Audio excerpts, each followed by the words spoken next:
SolveYourTech.com, your source for how-to guides and tutorials. Welcome to our video about how to turn off system haptics on iPhone in iOS 17. If this guide helps you out, then please consider subscribing and liking this video. If you don't like the type of vibration that happens when certain actions occur on your phone, then you may want to try disabling the system haptics option.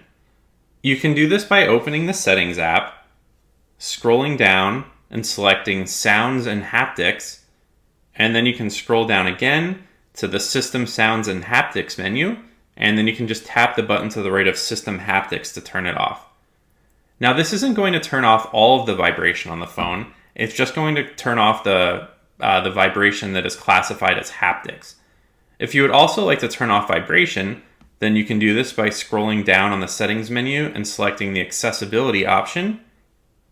You can then choose Touch in the Physical and Motor section, and then you can scroll down again and tap the button to the right of Vibration to turn it off.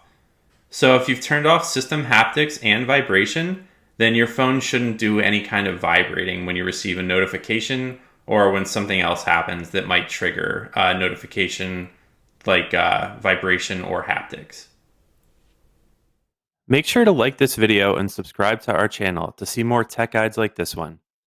For additional information on this topic and to read the entire article, click the link in the description to visit SolveYourTech.com.